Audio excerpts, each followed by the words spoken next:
გამარჯობათ, მოგესალმებით.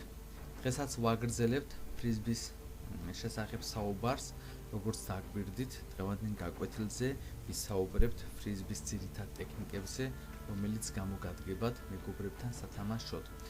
პირველ რიგში რაც უნდა ვისწავლოთ, ეს არის ფრიზბის პირდაპირ სროლა. არსებობს სროლის ორი ძირითადი ტექნიკა. ესენია backhand და forehand. Backhands ტექნიკის გამოყენების დროს ფრიზბი უნდა დავიჭიროთ შემდეგნაირად. ფრიზბი უნდა შეეხოს ხელის გულს,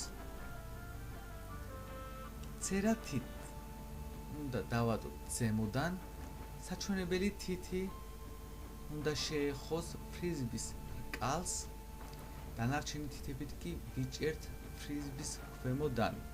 მეხუთე სურათში კი ნათლად ჩანს საერთო ჯამში თუ როგორ უნდა დავიჭიროთ ფრიზბი სწორად. ამ ტექნიკის დახვეწის შემდეგ ჩვენ შეგვიძლია უკვე ფრიზბი დავიჭიროთ აი ესეთი ფორმით. ეს ტექნიკა კი საშუალებას გვაძლევს ფრიზბი გავუშვათ რაც შეიძლება შორს.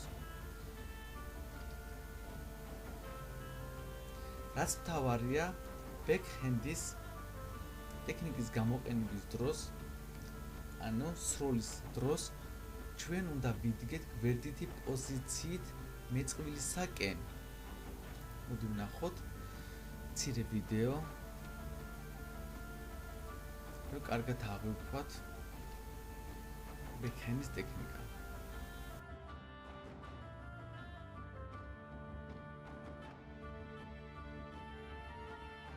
რაც შეეხება ფორჰენდის ტექნიკის გამოყენებას, ამ შემთხვევაში ფრიზბს ვიჭერთ შემდეგნაირად. შუა თითი ეხება ფრიზბის რკალს ოღონდ შიდა მხრიდან, მაჩვენებელი თითით ვიჭერთ ქვემოდან, ხოლო ცერა თითით კი ოდნავ ვაჭერთ ფრიზბის ზემოდან. და რაც მთავარია, ფორჰენდის ტექნიკის გამოყენების დროს ჩვენ უნდა ვიდგეთ მეწყვილესთან პირისპირ.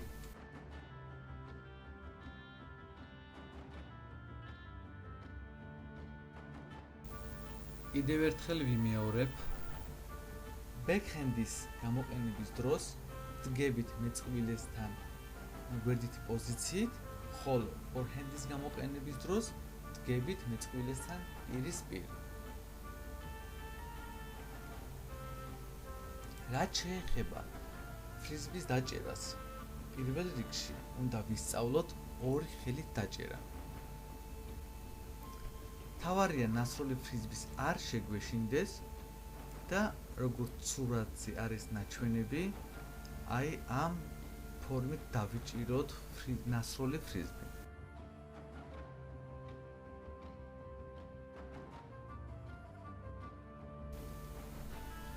ერთი ხელით დაჭერასაც შეეხება, ესეც არ წარმოადგენს სირთულეს.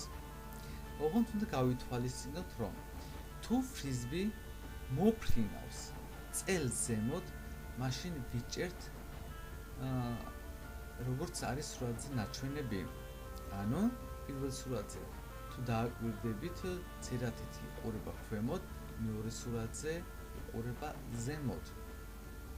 კიდევ ერთხელ გეუბნებით, თუ ფრიზბი მოფრინავს წელს ზემოთ, ვიჭერთ ხელის ამ პოზიციით, ხოლო თუ მოფრინავს ფრიზბი წელს ქვემოთ, მაშინ ვიჭერთ ხელის ამ პოზიციით. მოდი ვნახოთ ფრიზბის დაჭერის მცირე ვიდეო რგოლით.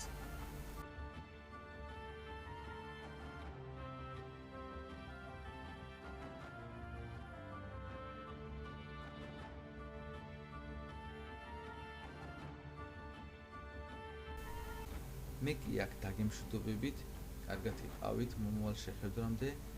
დიდი მადლობა ყურადღებისთვის.